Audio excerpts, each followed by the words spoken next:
Hello viewers, এই যে আমার এখানে একটা গোলাপ ফুলের গাছ আছে, অনেক সুন্দর গোলাপ। এত গোলাপ ধরে সারা বছর একই রকম, কোনো সময় কম হয় না এবং এত সুন্দর কালার, মারাত্মক কালার।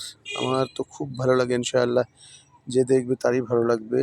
আর এখানে আমি একটা আমড়া গাছ লাগাইছি, এটা হচ্ছে 12 মাসি আমড়া গাছ।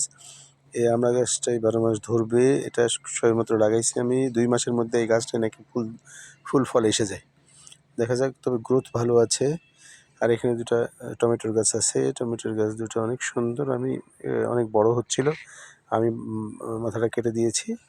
এখন এটা আমার মনে হয় যেন, এবং কুশি বেরোচ্ছে, অনেক ঝাঁকড়া হবে এরকম একটা লাগছে আর কি। আলহামদুলিল্লাহ, এটা অনেক ভালো একটা টমেটো।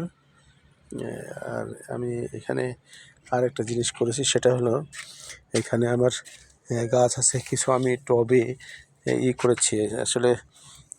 ধনেপাতা করেছি, এই ধনেপাতাগুলো অনেক সুন্দর।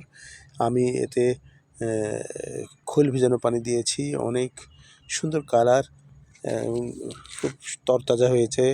তারপরে টব, পাশে একটা টবও আছে, এখানে এই টবে আমি ধনেপাতা করেছি। আপনারা যে কেউ এটা করতে পারেন, আমি অবশ্য ইউটিউব দেখেই এটা শিখেছি। হ্যাঁ, ইনশাআল্লাহ এটা অনেক ভালো লাগবে সবার। এজন্য সবাইকে ধন্যবাদ।